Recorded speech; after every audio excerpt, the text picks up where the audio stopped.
Back in public session where we will start with the Pledge of Allegiance. I pledge allegiance to the flag of the United States of America and to the republic for which it stands, one nation, under God, indivisible, with liberty and justice for all.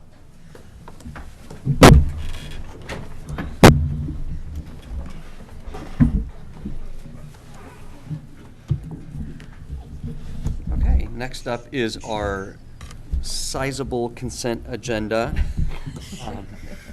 Thankfully, mercifully, it's a consent agenda with largely with our warrants from the summer, and those are in the packet. There's one change. Item N, payroll warrant 2309 SP dated September 1st is going to hold until the next meeting. So that's coming off. And I also have the amount for the following. Item O, expense warrant 2309 SE dated September 1st, 2022, in the amount of $455,426.76. Thank you for that. Did you need that repeated? And then I noticed, I thought it might be good, on the special education reserve fund transfer, there was a change to what was printed, to the numbers. And so I don't think the total transfer was printed in the memo with the additional amount, so I did add that up. And the total transfer would be $125,689.85 for anybody who's counting the pennies. Any other comments or questions on the consent agenda items? Great, I'll call for a vote on that, or I will. entertain a motion on that. Motion to approve consent agenda as outlined on the August 29th agenda. Second. Any final questions? All right, all in favor? Aye. Great, that passes. Next up, we have a couple of recognitions/introductions to make. Yes. So, you had the opportunity to sort of informally meet our new director of school finance, Jenny Lynn, who's with us this evening. She's coming to us from the town of Princeton, where she was the town accountant there. We're very excited. Today was her first day. So the first thing that she did, we actually asked her to join us in the PAC, and she met hundreds of people, which is fantastic. And then she was able to come over here and, sort of get acclimated in the finance department. But we're very happy to have Jenny with us. And the other individual is Mr. Pete Meyerson, who is sitting in the front row. He is the new principal at the Abbott Elementary School. He was in Dunstable for 21 years. Is that correct? To the point that if you weren't aware of this, the town of Dunstable flew a banner in his honor, which was just fantastic. Everybody I know who has heard that Pete has joined us in Westford keeps telling me how unbelievably fortunate we are. And so we are thrilled to have Mr. Meyerson with us as well, too. He started a couple of weeks ago, but still dove right in at summer leadership, and then has already made himself available to meet families and held your first opening day. How did that go? Went well. It was Yeah. different, but it was well. Yeah? Okay, good. Good. I just can't wait for the kids to come. It's a lot easier once the kids are in the building. Yeah. Yeah. You think? It doesn't sound like it would, but it does. Right. They're easy. Right. So I don't know, these are our two fantastic individuals, and of course, Jean Savoy is with us. We all know Jean. Jean will be talking with us a little bit later. But Welcome back. I don't know if you had any. We're just thrilled to greetings? have you here tonight. Thanks for taking time to come and say hi to us and to the folks who might be watching at home. But we're also thrilled to have you in the district. It's exciting, and we're grateful you're here. Thank you so much. Welcome. I guess you can't drive through Dunstable. Yeah, I try to. I have to drive through Groton to get here. So I make sure that I'm like, or at least I take all of my, This is Chris Chu's car stuff. All A lot of that. Right now. One would And think. Pete, you're welcome to stay. That's true. You are welcome to stay. It is more of a opportunity friendly face. It's all good. I mean, have you seen don't the take agenda offense. though? It's pretty good. No, thanks for coming out. Good to see you again. Thank you so much. Great to meet you. Thank you. Thank you. Good night. Thank you. Best of luck. Great. Okay, 7:10 agenda item. We're a little early, but we're gonna open it up for public comment. I don't think we have anybody in the room for public comment, but we do have some folks on Zoom. If you're on Zoom and you wish to make public comment remotely, raise your hand in Zoom and we will pull you in. There are no hands raised yet, but we'll give that a minute.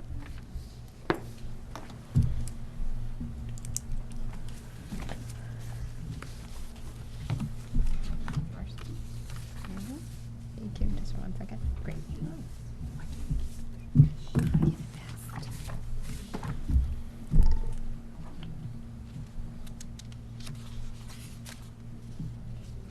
Okay, I don't see any hands up in Zoom. So we can, If they're not there for public comment, do you want to remind them that the audio quality might be better? yeah, I was saying, yeah, that's a good idea. Yeah, this is, for those who, maybe you remember this from last year, but Zoom is great for allowing people at home to make public comment at our meetings, but we have found that the audio and video quality are better if you watch on YouTube or on the WestfordCAT.org. And so it's just a suggestion. You may want to roll over there to YouTube or WestfordCAT website to watch the meeting for better audio and video, or stay on Zoom, either way. We are to informational updates. We'll start with superintendent updates. Sure. So we had our opening day today with all of our staff. It was fantastic to bring all of those people together in the PAC because we haven't been able to do that for a couple of years. And so there was a lot of positive energy, which I thought was great. Miss Clear, Miss Miller, and Miss Young were able to join us. Miss Young spoke on behalf of the committee and did an excellent job. Thank you for being generous. But no, we appreciated that, and I thought it was great. The highlight for me was surprising everybody with the band. So I had told the staff that it was going to be a hard 8:30 start. And so Mr. Shackleton, the band director, he actually came up with the idea in the spring and asked me what I thought about the band participating in some way in opening day because he's looking for more opportunities for them to perform and do things. And I thought it was a great idea. So I said, let's figure something out. So then I said, well, let's surprise everybody. Let's have the drums just start right at 8:30. And so they did. They kicked off a cadence. They marched in. Everybody was surprised. Well, I mean, most people were surprised. Some people saw them in the hallway, so they knew something was happening. But they came in. They filled throughout the space. The color guard was on the stage with the percussion section, and then the brass players and the woodwind players were in the aisle, and they played one of their songs from the halftime performance. So it lasted like maybe 6 or 7 minutes. I mean, it was really great, and the drum majors did a fantastic job. So the staff they clapped for a long time for the students afterwards. I mean, it was really impressive. And then we had the students remind everybody which elementary schools they went to, because I said, they're here today and they are members of the Westford Academy Marching Band, but the reason we're all here today is because we're a district and they've come through the district. So the students had a great time talking about which elementary school they went to, and through the elementary schools and then the 2 middle schools. I had fun kind of pitting them against each other, and then they had a good time. So then we talked about just the importance of belonging. We talked about our commitment to social emotional well-being and the positive relationships. That is the hallmark of a great system, and powerful learning can't exist without positive relationships. So that was great. And like I said, 3 of you were there, so you sort of saw that. What song did the band play? Do we know? Anybody identify the song? Well, I know that their theme is video games and like arcade games, and so I do know that it was part of a theme to a video game, and when Mr. Shackleton told me about it, he said it in a really nice, respectful way, like I would know what it was. And so I was just like, yeah, but I don't remember. But it was great. And then they marched out, which was fantastic. The only other thing I want to share about that was I would love to share the specific milestones, because we did have some really significant milestones. We have 2 people who have reached 30 years of service with Westford Public Schools. Wow. And that's Sharon Kennelly and Julie Sullivan. Oh. And so we applauded them. We have a number of people who are 25 years of service. Colleen Kilroy is she's a special education teaching assistant at Robinson. Thomas Griffin is the head custodian at Westford Academy. Our very own Nina Mangan is our central office and the school committee admin assistant and runs everything in my office. Melissa Quattrocki is the art teacher at Crisafulli. Denise Lancombe is the cook, one of the cooks at Westford Academy. Jody Anderson is a teacher at the day school, and Mike Towers, a teacher at Westford Academy. So they're all, they reached their 25 Wow. year milestone. And then we had 23 people who have reached 20 years. Wow. So I mean, it was a lot. It was great. And we have people who have been here longer than that. But that they hit that milestone this year. And so that was fantastic. And I think it was great to have everybody be able to celebrate them, which was fun. 2 other things quickly. Tomorrow is orientation day for grades 6 and 9. That information has gone out to all of the families from the building principals. It is an early release day. I know they have things planned for them, that are age appropriate. The middle schools are doing something on the teams. The 9th graders are going to be able to go through their entire schedule very quickly because it's an early release day, but they'll be able to spend some time in each of their classes and be able to see where they are, which I think is fantastic. So that's something that I look forward to hearing about tomorrow. And then everybody else starts on Wednesday. So that is very, very exciting. Do buses run tomorrow? Buses are going to be running for the 6th and 9th graders tomorrow. And I've been working with Jeff Goodwin to get the RFQ for the feasibility study out. And so that is going to go out in early September because we're doing it through I think it's called the Central Registry, and they do that on certain days. And so the next time they'll be releasing things in the Central Registry is September 7th. So we anticipate that the RFQ, the request for qualifications, will go out, and then in it has our tentative timeline. So we'll be moving forward with that. Will we see a draft of that at some point, or could we? Of the RFQ? Mhm. Sure. I'd be curious to take a look at that. Was there anything else, Dr. Cleary? No, this is the first, I just want to add, this is the first time that we've had staff 2 days in a row prior to students coming. So tomorrow we are going to be doing training in PowerSchool, our new student information system. And we also have allocated that time for the annual mandated trainings for all staff too. Those are all self-paced online modules, and we're actually partnering with another organization for the mandated training, so we look forward to rolling that out. So there's a lot of new things that increase efficiency, and with that comes with some hiccups along the way, but we're used to those. How did you feel the PowerSchool rollout has gone so far? So far, I would say it's been going very well. We were fortunate to have an entire year of preparation and planning. I think that the timing, last spring we had some trainings, but people weren't able to apply the information, but some people wanted the exposure before waiting, through the summer and then just getting it for the first time the day before. So there have been things that we've had to shift quickly, and we didn't realize that this particular area wasn't seen by a certain group of staff members, so we have to address that. So Brenda, who's our data specialist, new last year, has been doing a tremendous job, as well as Stephanie Goslin at the high school, she just actually completed a University of Westford course, which is internal courses that we offer for internal credit on PowerSchool, and there was a wonderful turnout for that. So people are interested, but we have different avenues for people to access the information.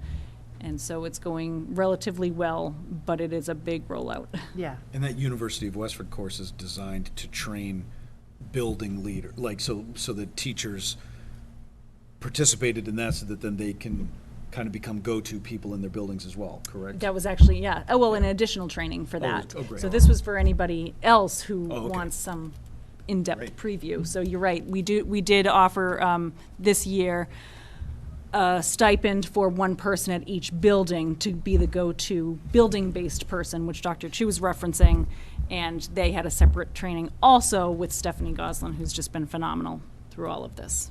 How was it for parents actually accessing it then? I think, was it about a week or two ago it went live? Were there many problems or hiccups in that? I haven't heard of any. Awesome. Yeah. Okay.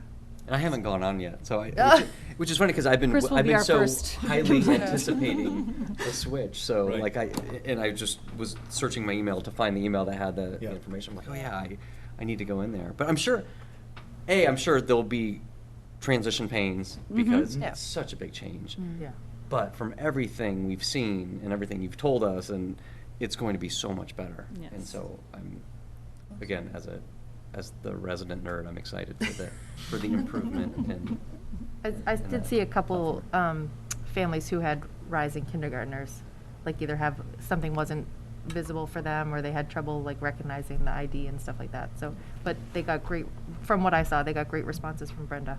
Terrific. So, And we also, so we layered in two things. We wanted people to be able to go directly to the school, right? So we were trying to support the school to answer as many questions as Okay. possible. And then they knew, okay, when you have this question, we can't fix that one, so then we'll connect you with Brenda. I see. We did have a little snafu earlier, just with Blackboard Connect, because one of the things that we also need to do is we need to keep our iPass data intact while we're doing this transition. And so there was a time period where both iPass and PowerSchool were talking to Blackboard because they connect every single day, and Blackboard was connecting first, and then the time when iPass would connect was later, and so it would revert to the 21, 22 data because that's just archival data. So Brenda was able to figure that out and get iPass to no longer be talking to Blackboard, and then that solved that problem. But there was a little bit of time just before we were trying to get information out where principals didn't have the kindergartners, for example, right? Or the sixth graders were still coming up as fifth graders, and they were attached to a different school. So that was a little bit of a headache, but we fixed it. We got that hiccup out of our system. We did. Smooth sailing from here on out. Moving on, yep. Okay, well, thanks for that update. And thanks and congrats on a good opening day. I gotta say, I really like hearing the milestones. I think that's really nice to recognize those folks, Oh, good. both tonight and Yeah. there in person, so. And I'm sorry I couldn't have been there. It sounds like it was fun. Next year. School committee updates. I know it's early. You're like, what do we have to update? Sean has something. I do, briefly. The Recreation and Aquatic Center, the request for information was approved at the last select board meeting. That will be posted, requesting information from entities who are interested in providing more information. So it's not up yet, but it will be shortly. Thank you. We were gonna do the school committee photo tonight, but since Ming Chen is not here, let's postpone that to the 29th. Are you here on the 29th? Sorry, not the 29th. 12th. Today is the 29th, on the 12th, thank you, Yeah, or whatever. Back then. Okay, so as long as we're all here, we'll take the photo. If not, we'll keep kicking it down the road. We're gonna get Mari on the website. Yeah. Yeah. And then hopefully we'll have our student reps at the next meeting as well. Any other school committee updates before we move on to business? Okay, I thought you were. No, Trying to tell me. I'm trying to shake those cobwebs. Yeah. It's not going well. Okay, first item of business is our financial review. You ready for us? Pat was kind enough to prepare the end of the year report for FY 22. Nothing. Can you come up to the microphone?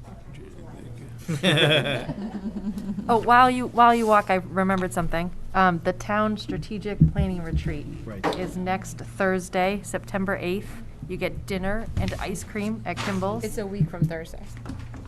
Yes, next Week from Thursday, right? No, it's after, so it's not next Thursday, it's the next Thursday after that. Yes. Yes, it's the 8th. How about that? Which might be, if you're thinking this Thursday versus next Thursday, right? I Not this totally Thursday, follow but- what It's a both of you semantic- say. I don't know. It's a semantic Two Thursdays distinction. from now, That's right. right? It's the 8th. It's September 8th. It's September 8th. It's Thursday, September Sure, 8th. yep, there we go.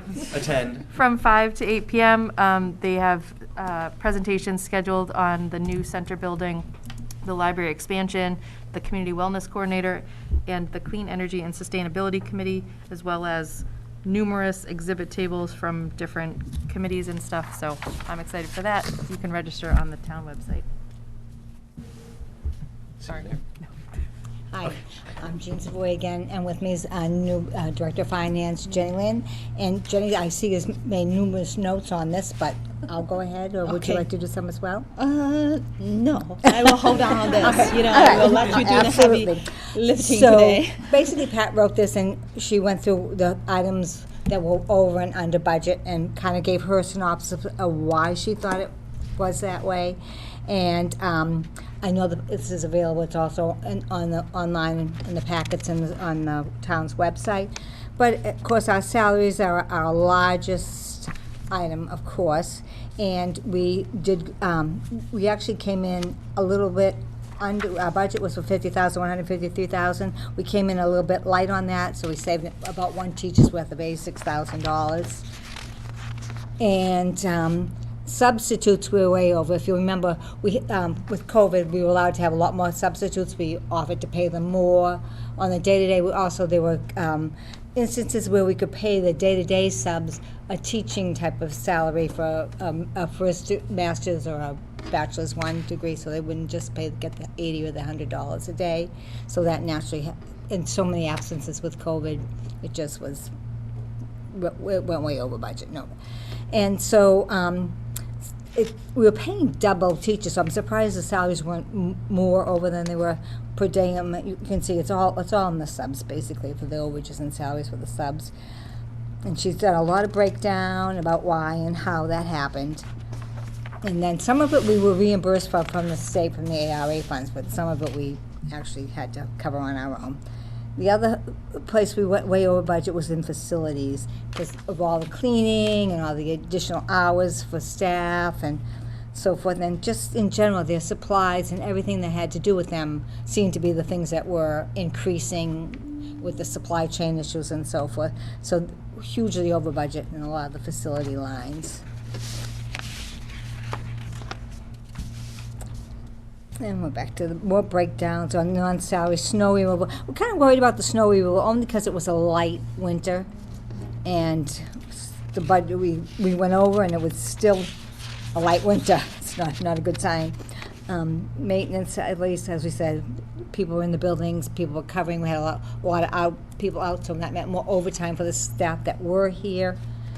We're spending a lot of money on that. Heat and electric we did okay, and we don't know why. I don't know, because again, maybe a mild winter, but Right. and the buildings weren't being used, as heavily as they are for different occasions. And the D-bus. Busing's our big issue just lately. Having enough drivers, having enough teachers. So this year's going to be interesting. Out-of-district tuition for our special needs students was obviously over budget. So tricky to know who's coming on board and what services they're going to need. It's so fluid, just very difficult to get an idea. We're trying to use more of our Grant 240 to cover some of those tuitions, the out-of-district tuitions, and encouraging parents and it includes the transportation cost for that is also going up. So we're trying to encourage our parents to do their own transport for the students, and we pay them a mileage rate if they drive their own students rather than having them on a bus. Sometimes we save money that way as well. Food services is interesting. Again, we've got the free and reduced lunch again for this year. That was just the state went ahead and approved that. So we're still having a hard time staffing. We're kind of concerned because more students do take advantage of the free and reduced form lunches than what we have normally. And so that means more lunches, less staff. It's getting to be a tricky balance. We're concerned about what type of meals we're going to be able to serve to keep things moving in the different cafeterias.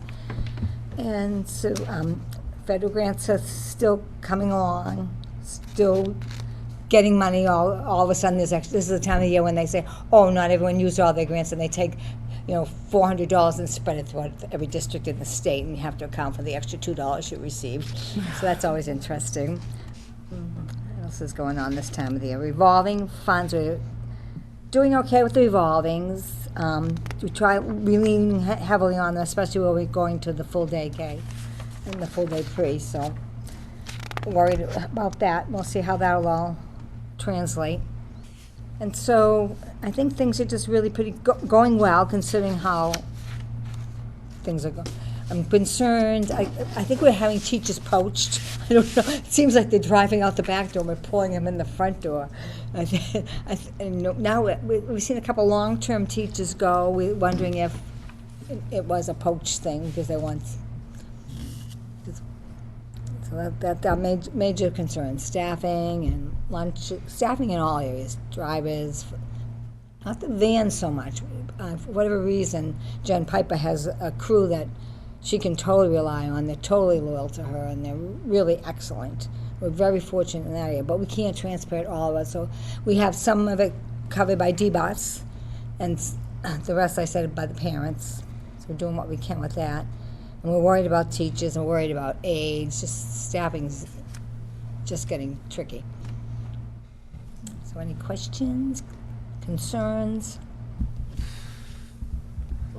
I just want to say I really appreciate all the breakdown on everything. When I started going through the consent agenda, I had jotted down, oh, I need a breakdown on this, and then I went to the next document and I was like, oh, there's all the breakdown. I mean, Nice. it's right there. So just thank you and I know some of this was also in our consent agenda, but also the breakdown on student activity accounts and the update on special ed reserve fund. It's really helpful for us to have all of the information very clear, very transparent at the start of the year. It's great. I hope to spend some time with Jen and show her, I'm hoping she can print out regular your grants where you are each month and some of those things that you might want to see on a regular basis. I know you have the finance committee that probably gets the detail, and then at the higher level you can have a condensed function code budget, and you can go refer back to the finance folks to help you out with what the line items you might be interested in are. I'm curious about, I've been curious, so you talked about the out-of-district schools. Mm-hmm. Can you show me where in the budget is the allocations for the attorneys that we hire in special education cases? So the attorneys are up in the 1,400 segments, and I don't know if, probably don't have it on, do you have the actual budget? When you get the actual budget breakdown, we're still at July, so probably haven't spent that much on it yet, so you'll see. So it's in the, it's not separated out separately, it's in a fund that is with It's in a other function contracts? code, but there is a line item for that can be broken out. If you're interested, we can get that for you. Yeah, that would be great, thank you. Other questions from the committee? Comments? I had one, but I was expecting other people to go, so I have to refresh what it was. Oh, can we talk a little bit about, and refresh our memory / my memory on school lunches and what impact we think, if, so we have another year from the state of free school lunch, but how much is covered by the revolving versus how much is in the budget, and what impact we think that might have in whatever subsequent year that we maybe don't have free school lunches from the state, or as we've had from the federal. So the school lunch is always in its own fund. Right. It's never, the only time it becomes part of our budget is if we have a deficit from, if the students haven't paid for lunches and the students owe us money, we have to take budget money to cover the loss. That's the only time that actual budget money covers the costs of the school lunch program. And we've stayed within that. I don't remember, but I think we've stayed within that Yeah. the past few You years. have, absolutely you Okay. have. So, I know that Colleen is concerned, because a lot of her money was like a la carte and things she'd do special for the teachers and things she'd sell above and beyond the free and reduced lunch. And I think her concern is if she doesn't have enough staff and we have to keep doing, with so many extra students eating, that she's gonna lose some of that revenue that she would typically have.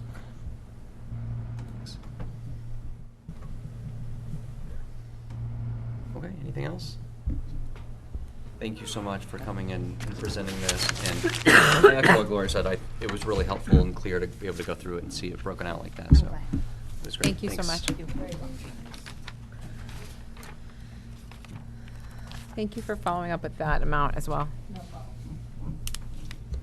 Okay, next agenda item is school committee summer retreat. Everyone here was there, so, you remember that? It was great. But I just for folks who might be watching, we've been doing this a number of years. It really serves, and each year it's a little bit different depending on where the committee's at or what's going on, what the focus is. And last year, with a new superintendent and, coming off of the early parts of COVID, I think last year was a good time to establish good relationships and good practices. This year, I think we focused a lot on reviewing the last year. Last year was the first time we had our operating principles. And so it was a nice chance to say, how did that work? What logistically worked well for the committee? What didn't? What might we want to change? And so a lot of the discussion this year was about that. We have, the next agenda item is approval of those operating principles that we are renewing this year with slight modification.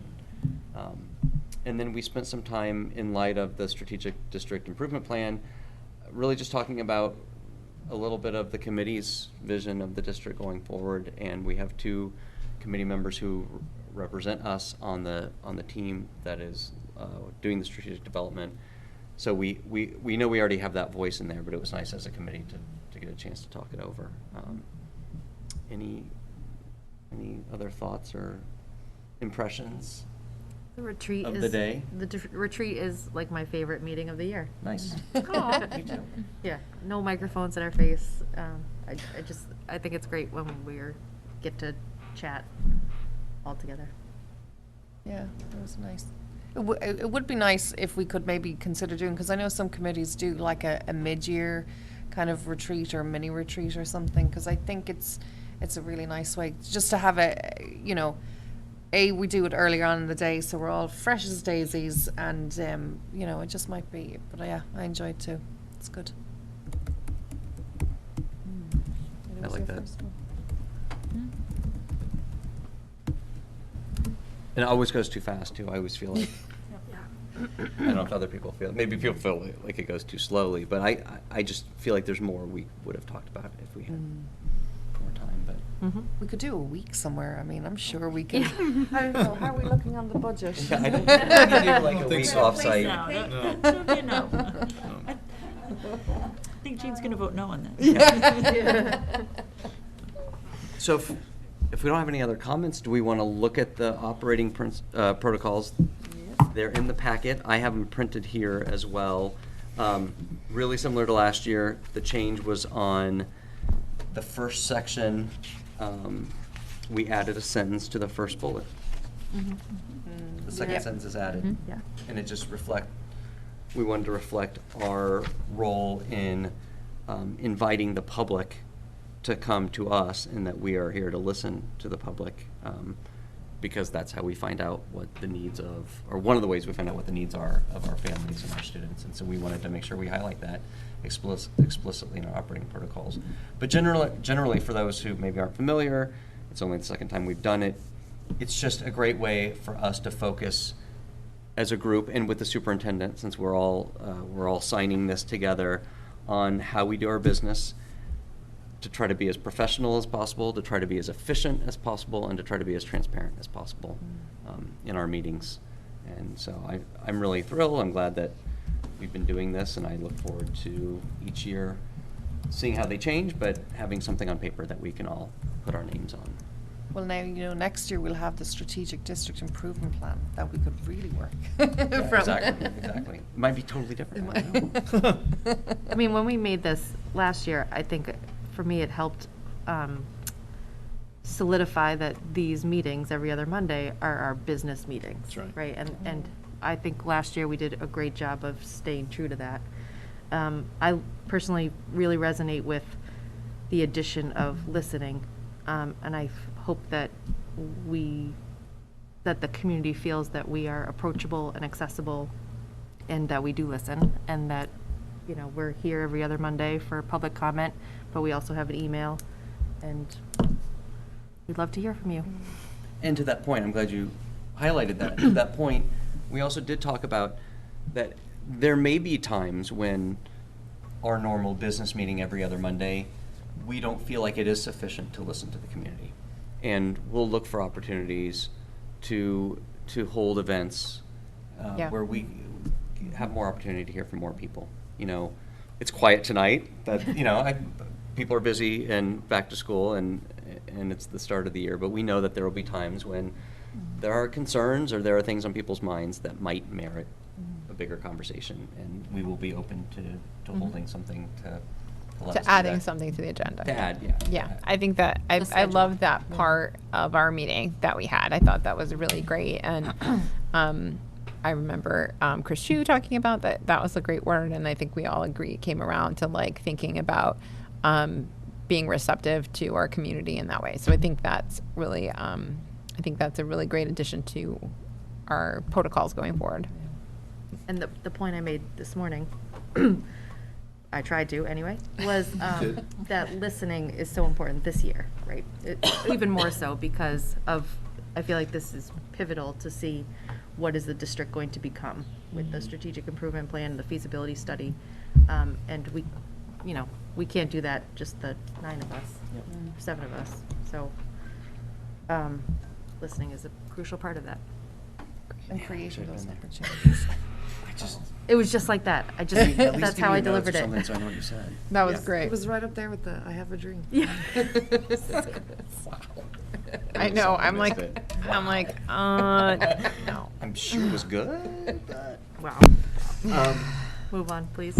we can approve these if Yeah. the Yeah. committee so chooses. If Sounds there are no other comments or questions, I would entertain a motion. Motion to approve the Westford School Committee Superintendent Operating Protocols for the 2022-2023 school year. Second.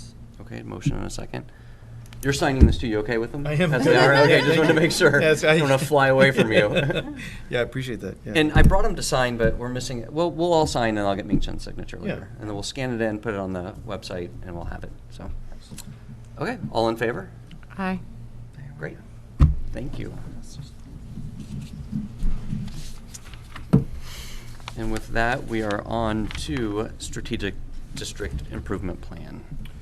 Right, so, so we've had, I was able to have 2 meetings with parent stakeholders who had volunteered to participate in the advisory group that we had sent out, I'd sent out information about that in the spring, and what I decided to do was, in looking at 40 people, I think the final number was 40 people had volunteered to participate, which was great. And then I looked to see when people said they were available.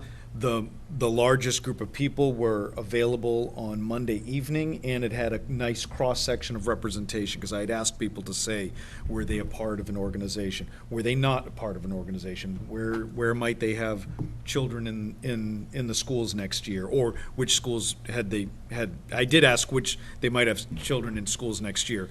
What I found out was that I end up with including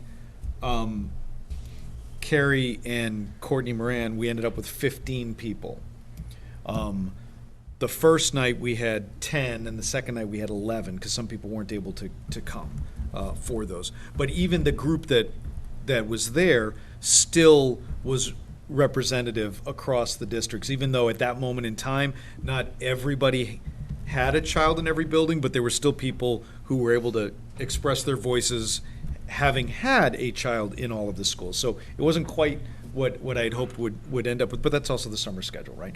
So we had 2 different meetings, a lot of different brainstorming, a lot of opportunity for people to share their thoughts about where the district was when they entered the district, where they feel the district is, and where they'd like to see the district go.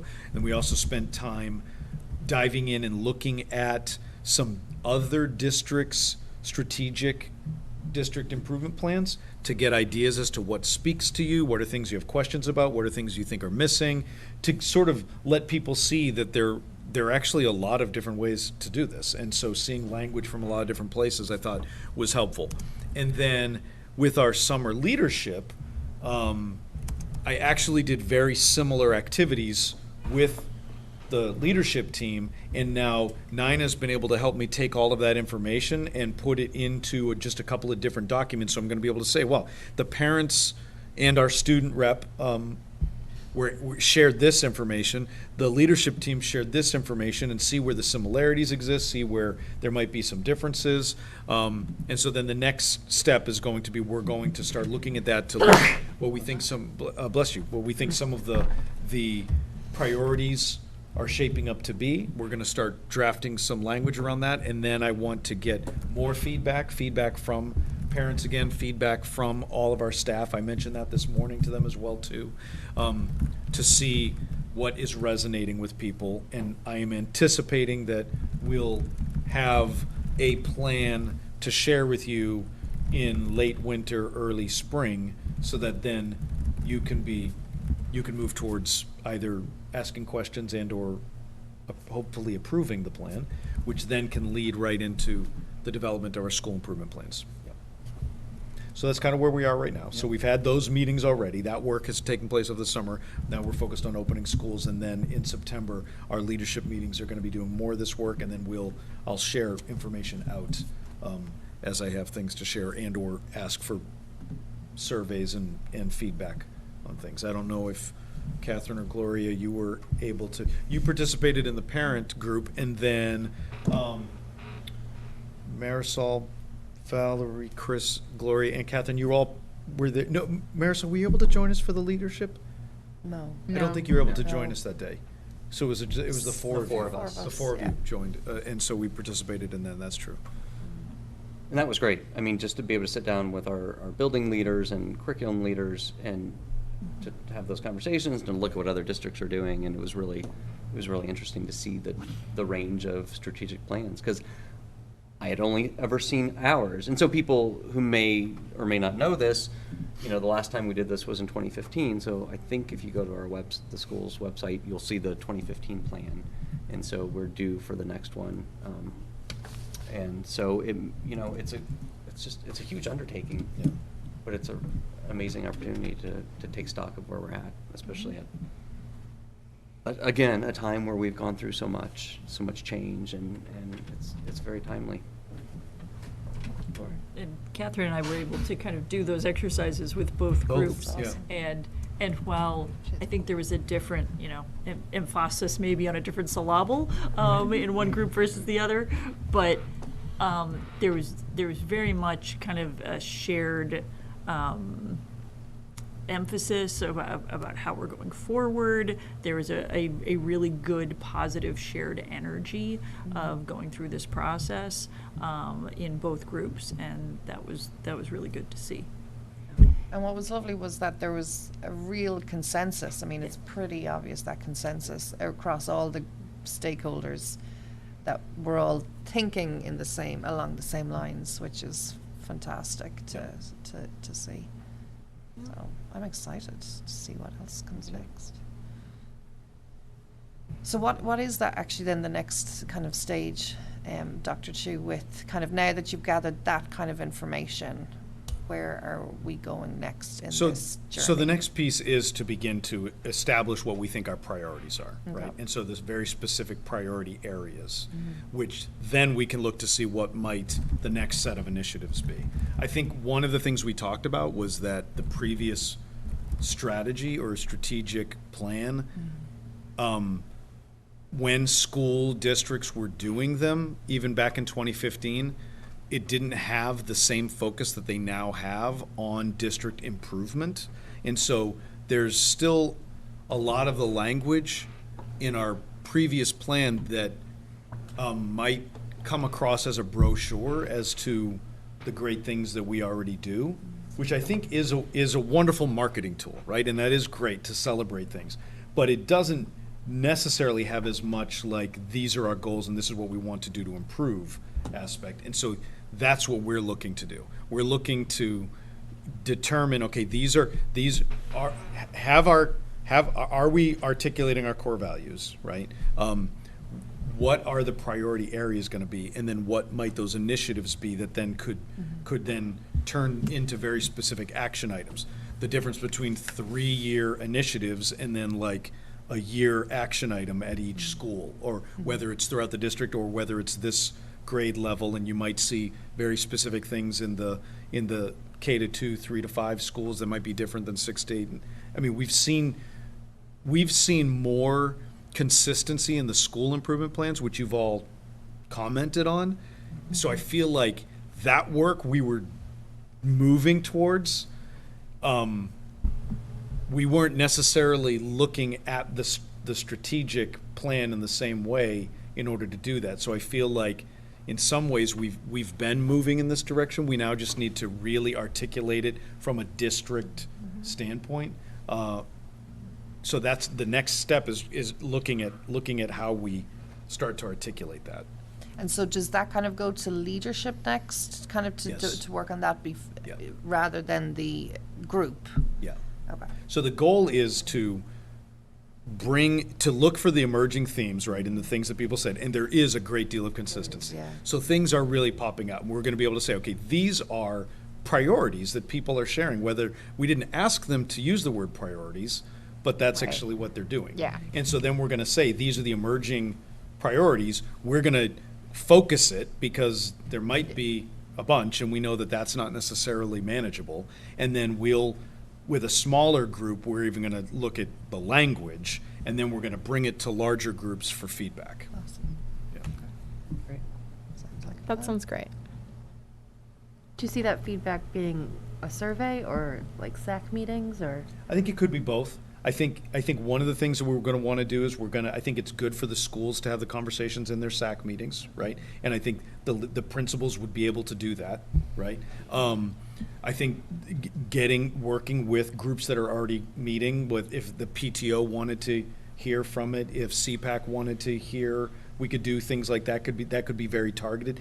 I find that when we're invited to meetings, you have yes, there's a certain lens that might exist based on the organization, but then you have a meeting that people were already planning to attend, hopefully. And so you're not asking them Yeah. to do one more thing. Yeah. So I feel like that's more, but it doesn't mean that I wouldn't send out a survey to everybody, or if the school committee, as we get closer, if you wanted to have like, a separate meeting or a listening session, or I could present an update earlier about sections of it, as opposed to waiting. I don't think it'd be a good idea to wait till the very end.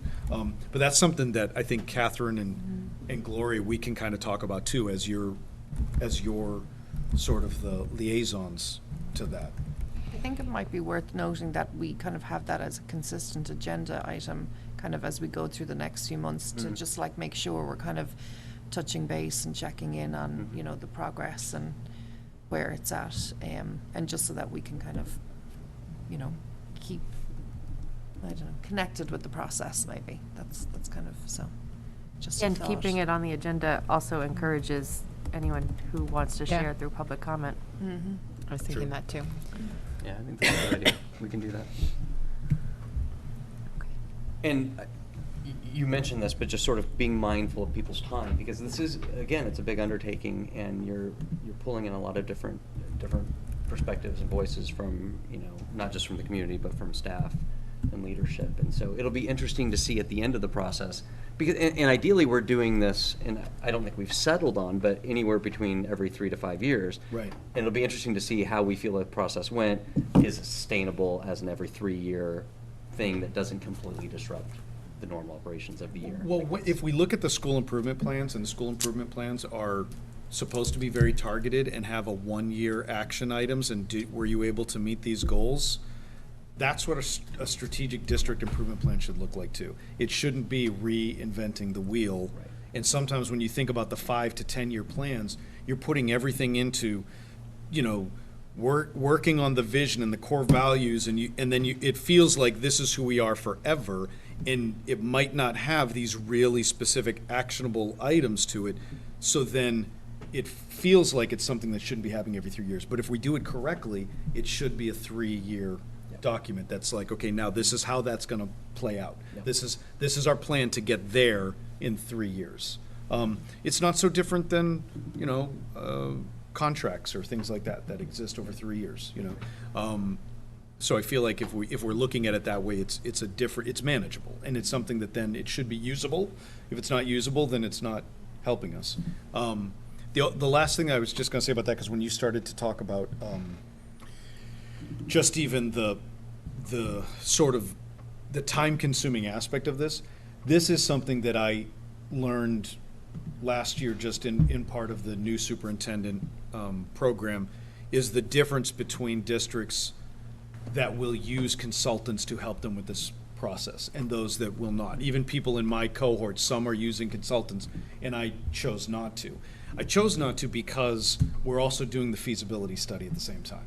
And that is actually going to look very similar to what other people are doing for their strategic plan. Because when we bring in whichever organization that we decide to work with for the feasibility study, they're going to be doing, they're going to be having open listening sessions. They're going to be having building-based meetings with parents and with staff and with the leadership and all these different aspects, talking about all the things that the feasibility study is looking at, some of which impact our strategic plan, but in our 3-year goals, it won't necessarily, because that feasibility study will be looking at a much longer range plan. So those things are actually going to be happening at the same time, and so I might need your help with trying to remind people that no, that's this, and that's yes, it's all working towards improvement, and it's all working towards the future, but they're actually different.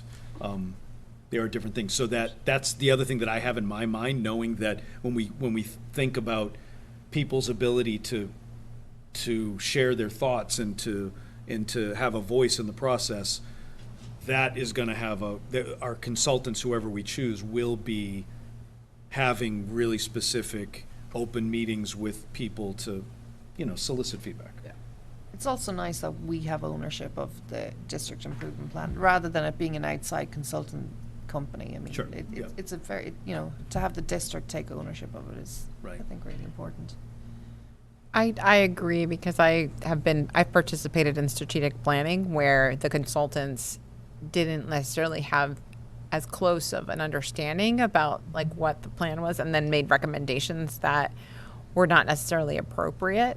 And so I think by doing it in-house, it might make it, I like the word that you used about focus. And I think that's when you plan 3 to 5 years out, it's very focused, and things happen in that time, right? There's a global pandemic or something, you need to rework your goals. And I think that if you're planning out too far out, then you can not account for things that are there's going to be inevitable changes in a decade. And so I think it's good to think about more targeted goals, and thinking about getting feedback close to home to help shape those.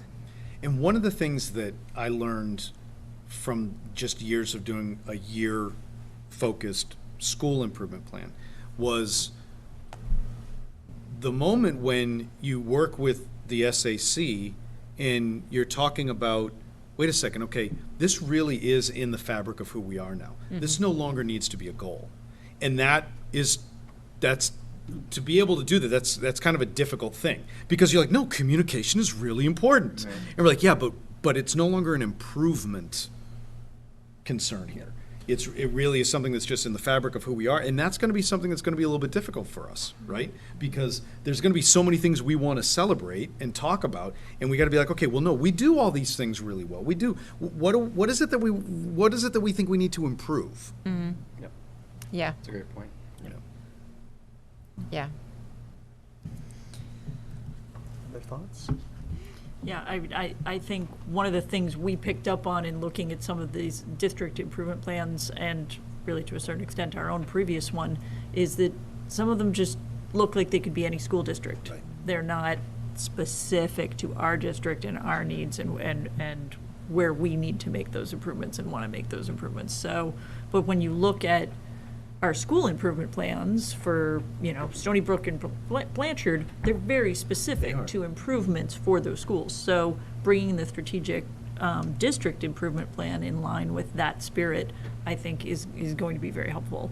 The question I had was on the feasibility study, since these are going to be running in parallel, what do you anticipate? I know the RFQ is just going out now. What is the kind of hopeful or anticipated timeline for that feasibility study? That's an excellent question. And I don't know. I mean, I'll get it for you when I share with you the RFQ. You'll see it because we have a tentative timeline. I want to say that I just don't even want to guess at it. I know Jeff and I looked at it and it made sense at the time. At this moment, I would not want to. It's all good. Yes. Just trying to keep track of the parallel processes. It's over a few months, right? So I mean, it will be very similar to the timeline, but it would be looking at, they have to have a draft to us before they then have a full presentation, and then they'll have an expectation of having it in multiple forms for us, and it would be something that it would be coming to fruition in the spring for us to be looking at, but I just don't remember where, because we did shift some of those timelines when we even realized about the central registration piece. All right. Thank you for the update. Thank you. And we'll see more of it. If Yeah. that's okay, we'll keep it on the agenda. And, Yeah. and sometimes There'll be more to less. share, right, Yep. exactly. Or every other, maybe. Yeah. Or, yeah, if it feels like that's appropriate, we can do that. Let's go on to the FY23 enrollment update. So, if you look at the numbers, I will say that Principal Boylan did a very nice job alerting us to the fact that the grade 2 numbers were starting to get a little bit higher at Miller, and so we've been paying close attention to that. But so we did have, we've had some additional people come in. The numbers are still relatively similar as to what they were in our overall enrollment, but we just are identifying, grades that are a little bit, and that's the outlier, really, for the most part, is grade 2 at the Miller School. They have fewer sections, but, right now they're looking at 23s and 22s, which is still within our guidelines, but it is a little bit higher than the others. But to me, that is the outlier.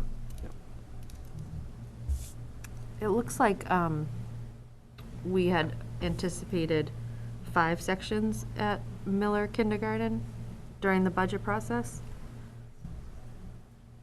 I believe that is correct. And we only needed 4. That's right. Obviously, incoming kindergarten is our hardest Yeah. grade level to predict. That's right. And the Nabnasset School needed Needed a to second add grade. a section, so where the kindergarten numbers were low at Miller, we took that section and shifted So it a so that it was personnel budget. moved over. Yep, Yes. budget neutral. Looks like the move-ins at NAB second grade helped push that over the edge too from. That's a big group. It's interesting that Miller incoming kindergarten is smaller than we thought, but the grades 1 and 2 are up from the spring projection. So people are moving into that area of town with Right. first and second graders. Right.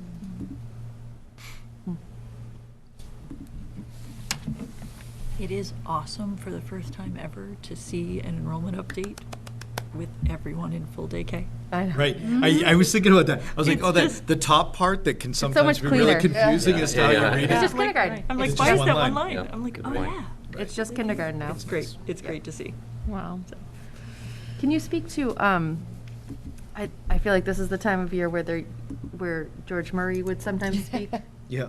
And what that, I feel like maybe we've had this conversation, but can you just remind me what that looks like now and what that looks like going forward?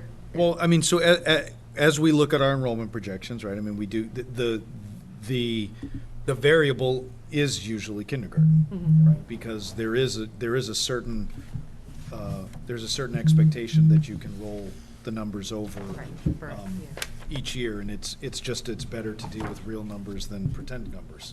So as we look at it and we look at the numbers that exist, you'll see that, you know, the 7th and 8th grade, the 7th grade specifically is higher, and so with that class starts moving up to Westford Academy, they'll go back up into the 400s for, 2 years.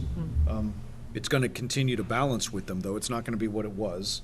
And then we're going to continue to see numbers that are not approaching that in the elementary levels. So that's still in line with what we talked about last year. Okay. Which is the expectation that we just see the grade sizes as they're moving, because other than Miller and it's in as far as the grade is concerned, and as they're moving from grade to grade, again, as they get older and they move through, it was just something we were paying attention to because she was at 22 and then she had 2 classes that went to 23. So we know that one student can make that feel a little bit tighter in that one room, but as they move as a cohort, Right.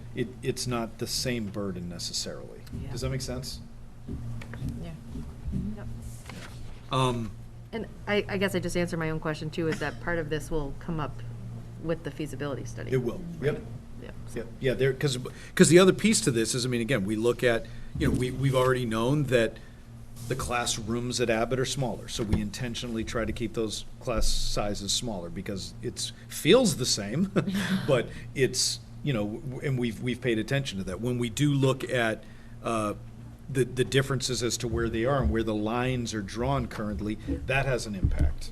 And that we're seeing that more specifically between the 2 middle schools. Do we have I feel like we do, I could be, correct me if I'm wrong, do we have kind of a capacity limit as well based on the size of the classroom space? I'm just thinking about Abbott as Yep. well, so it's Yep. not that we're actively keeping them small, we have Yes, yeah, guidelines yeah, you're or right. guidance, yeah. There's your occupancy permits that That's are it, yeah. gonna determine how many people can be in each room. Yeah.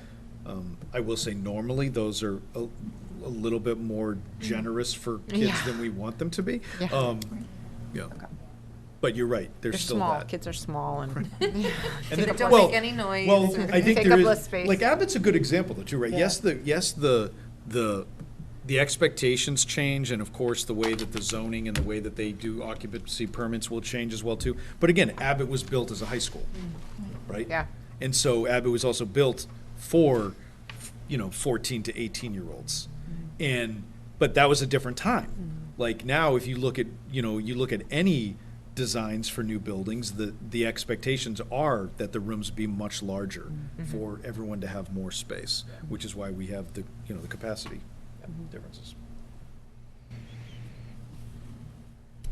We talked about this when, I think last time we looked at, just the modeling and it had George in, but you really do see with the move-ins that the cohorts do increase in size through elementary, sort of flatline at middle school, and so it bears out again this year, and then pretty significant drop-off for high school. So I think that's what we've seen in the past, right? I mean, I feel like we've talked about that. And I was just comparing last year to this year and saying that does hold. We had non-negligible move-ins almost every grade, if you look at it, and then up until middle school, and then high school usually it looked like we averaged about a decrease in class size from last year to this year of an average of around 20-something at the high school. So just interesting to note that.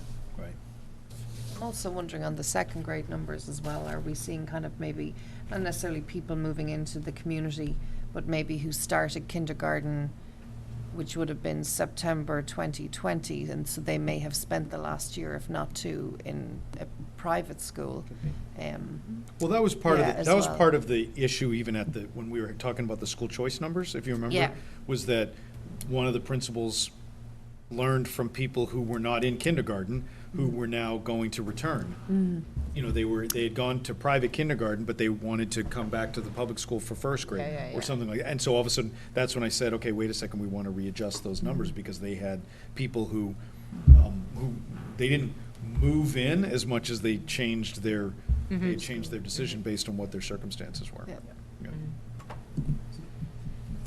Well, I think one thing a lot of people don't realize, who aren't, our administrators, is how much this can change during the course of the school year. Right, How much right, 'cause people move-ins move and in. move That is outs true. happen during the course. I mean, I certainly know our 3 through 5 schools are very well acquainted that their numbers, these are the current numbers, but they will go up because we get move-ins all year long. Right. True. Thank you so much. Yep. That's great, thank you. Now we will talk about fall 2023 school building tours.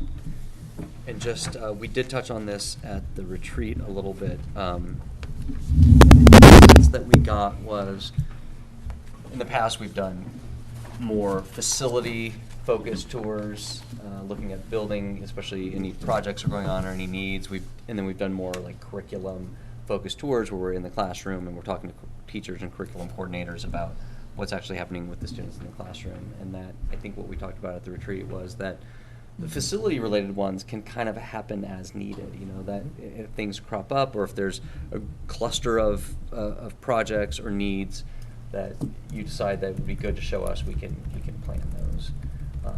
But I think we agreed that we want to kick off and start doing something in the fall that's where we're in the class, or we're in the schools and visiting the classrooms during the day. I think the way we left it was that you would talk, to Magali and curriculum coordinators and figure out what you would want to show us. I think what we did last year, where we had a couple of dates where you were able to sign up for based on your availability, and then go with different curriculum coordinators into the schools. The feedback that I heard from you was that you really enjoyed that, and I know that the curriculum coordinators really enjoyed being able to share all of that with you. So I think that to me, that makes the most sense for us to continue in that vein. Also because, again, the feasibility study is also going to be looking at our facilities. And so we will have you're right, as things come up, those are be things that we can certainly target at any given time. But I think you going to the schools when kids are in the buildings and activities going on is a much better use of your time. It also gives us an opportunity again to have another touch point with the district improvement plan and Yep. connecting with curriculum coordinators, and so. Well, and you're also naturally, just through your own involvement in town, associated with specific schools, Yeah. right? And there are certain schools, I think, Marisol, you might have mentioned, like, there are certain schools that some people haven't had the chance or the cause to be in Yeah. before. And so you should have a sense as to what's going on in all of the buildings. Yeah, 100%. Like, I've been fortunate to be able to attend events and other things at schools for different, like, fun reasons. But, like, not every school has something Right. like that. So it would be great to see some ones that I have not had the opportunity to be in, for sure. Yeah. And so we'll come up with a schedule, different schools, different times of day, perhaps, or maybe they'll be morning, I don't know. And folks can kind of attend and sign up for the ones that fit your schedule or schools that you maybe particularly want to see, similar to how we did it last year. And in terms of time frame, are we looking at maybe late September? Yeah, I think getting a few weeks Early October. or early, yeah. Okay. Early the bell. Early October. Early October, I think would make, I mean, other than you know, if you wanted to go in and visit, we could certainly do that. But I think to give the curriculum coordinators time in October to say, okay, you know what?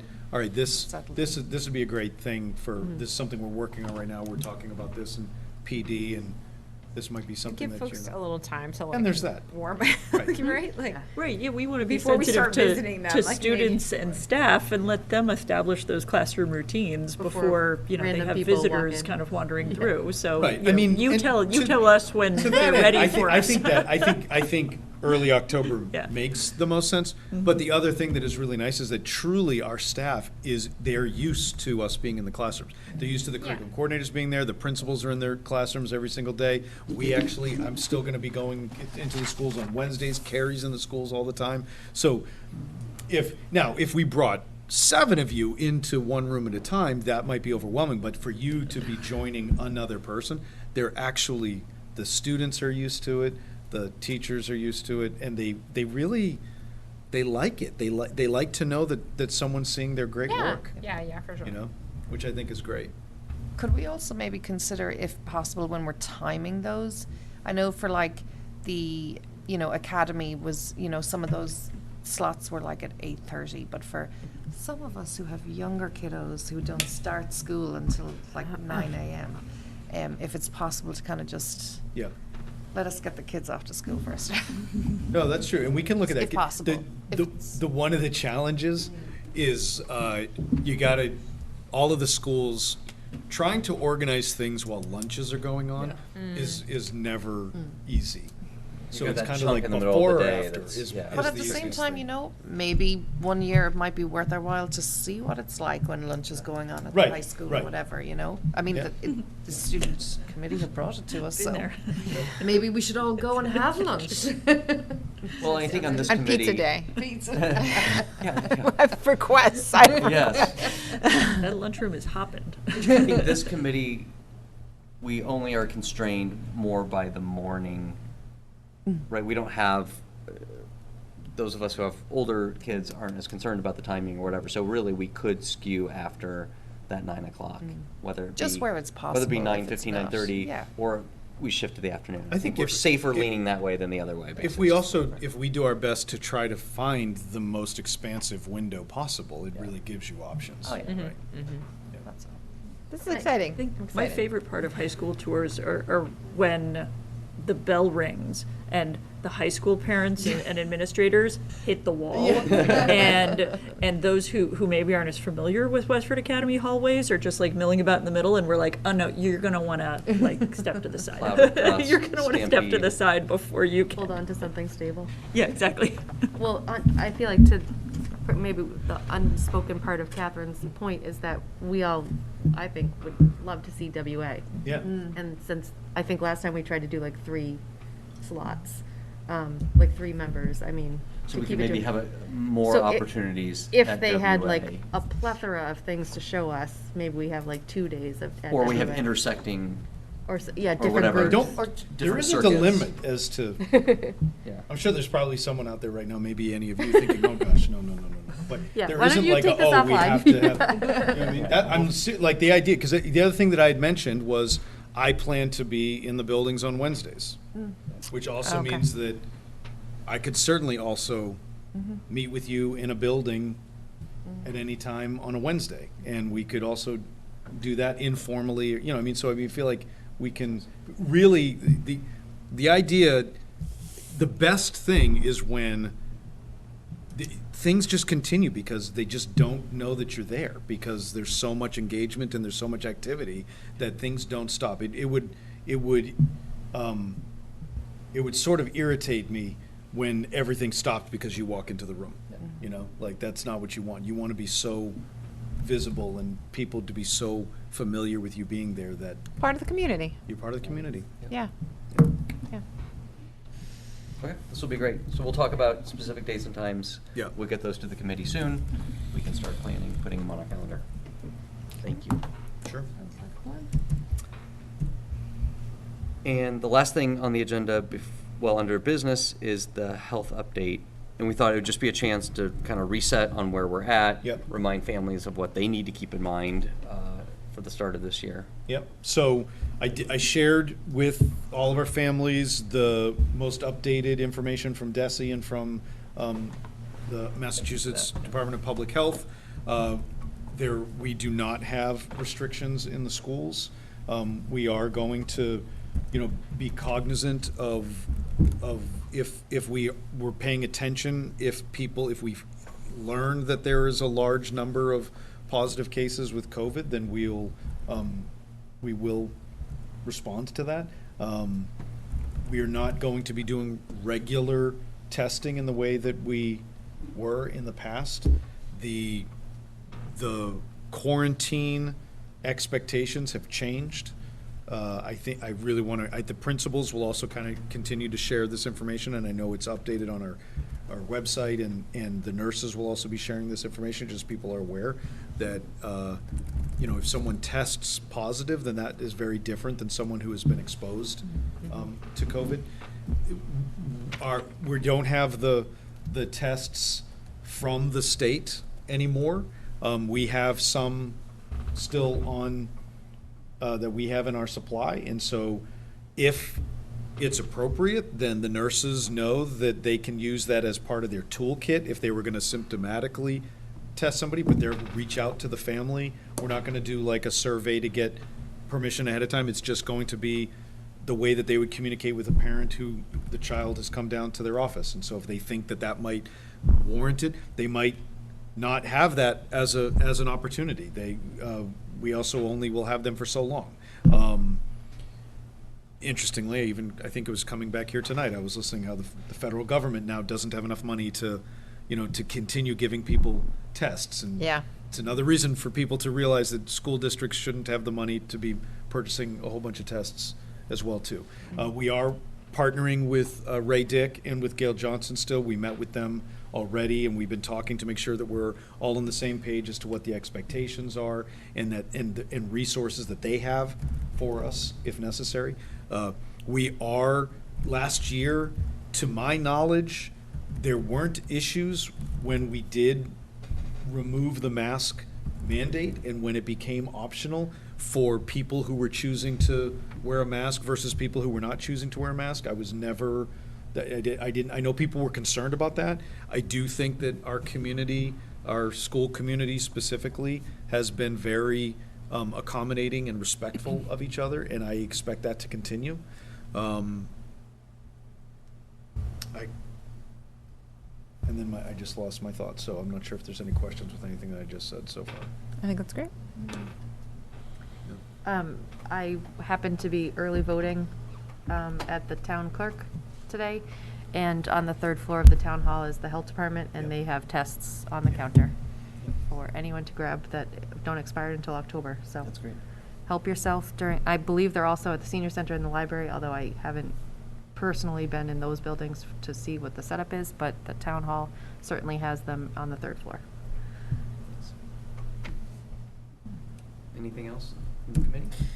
And it's not specifically COVID related, but it's kind of, it crossed my mind that, last year we were using Panorama to kind of measure how the students were coping.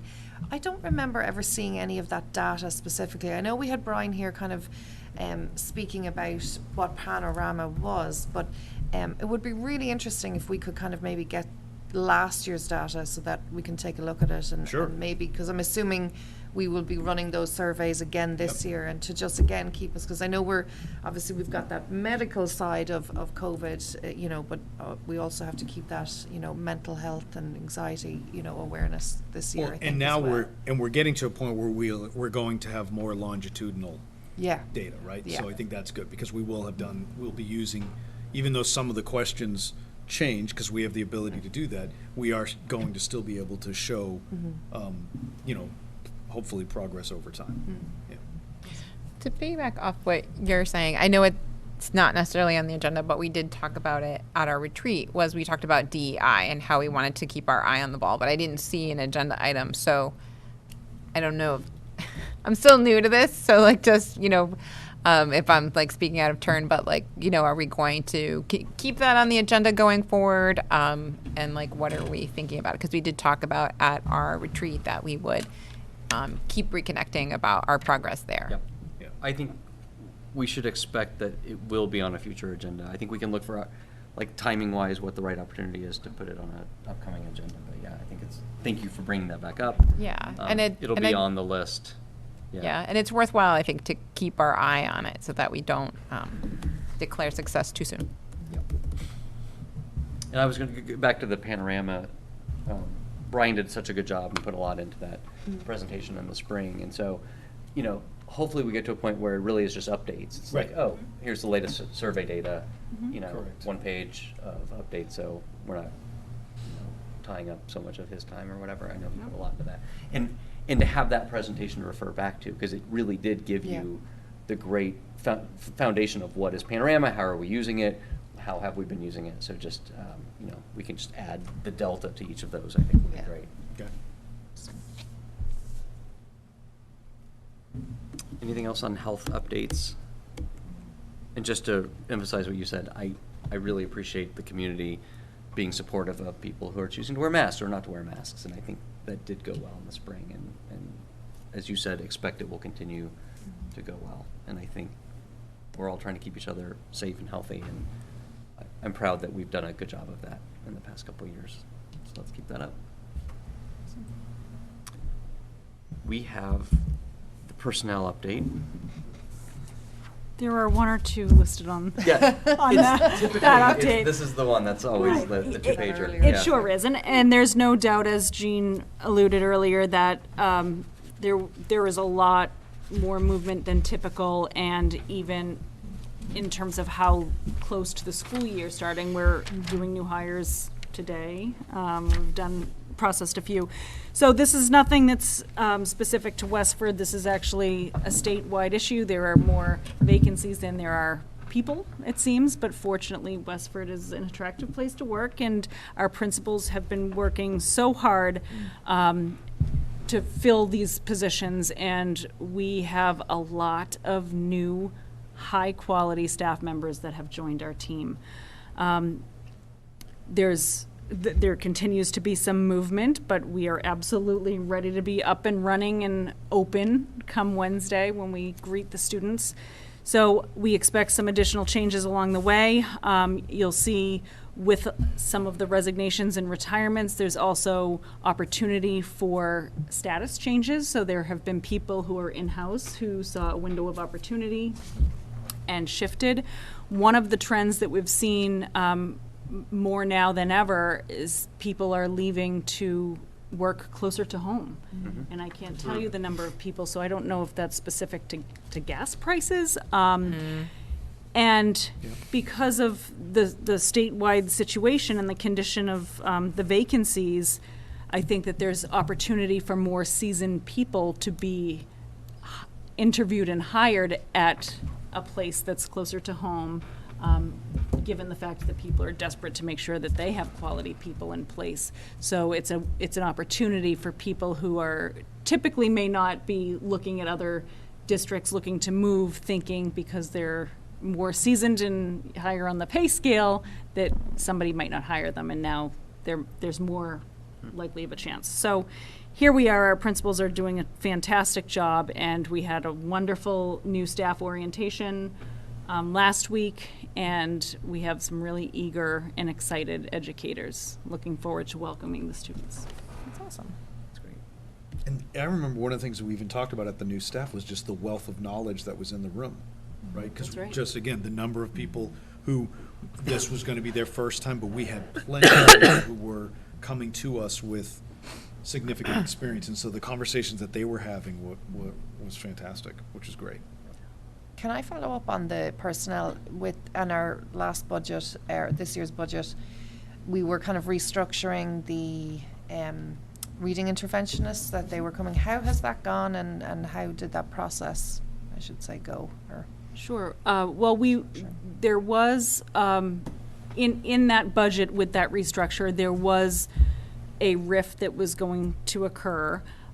Fortunately, with some people either retiring or resigning, we actually did not end up, there was a slot for everybody who wanted to stay, which is terrific. In terms of the elementary level, there was actually very little change. There were 2 schools that have now one less reading interventionist because those 2 individuals were added. And so there are 2 schools where one more was added based on the data. So it wasn't a complete overhaul of those assignments. And are any of the reading interventionists traveling at all between schools or shared No. between schools? So with the way the data work, okay. Sounds like a lot of musical chairs within the district and between districts. Yes, So that's right. thank you, Carrie, and thank you to all the principals, because that has got to have been daunting. This is a big personnel update. And continues to be. A lot of Maybe- changes. Maybe a little bit longer. A lot of changes. Do we have many open positions still? We do have some that are Some. open, but we're ready to Okay. open schools. It's nothing that would make a principal concerned about that. Right. Whereas, what was it, 2 years ago or 3 years Right. ago? So We were a little concerned in about other that. places, I mean, you'll Yeah. hear about it even around the country. Sure. Oh, So yeah. we're- Yeah. Seeing it. we- Yeah. we- We're not having that problem. But we do have opportunities for people. School spring, Yes. school spring? Should they go to Yeah, school spring? yes. Okay, if you're School listening. and- Spring, Yeah, we do. email, call. All right. Welcome, tell your friends. That's right. Well, thanks for keeping everyone. that all Yeah. on track. And I think you all know this, but I also just want to say Carrie has done a phenomenal job at overseeing HR. She's just incredibly passionate about learning new things in general, and she kind of dove in even before July 1. And I know the principals are super grateful for the fact that there's very clear directions as to who to go to for what, and so that has helped with this process. And I think, you've done an incredible job, so thank you. Thank you. That's great to hear. We knew Thank you you. would too. Right, we're not surprised. Right. I'm gonna go with a motion to adjourn before 9 p.m. I'll allow it. Second. Second. All in favor? Aye.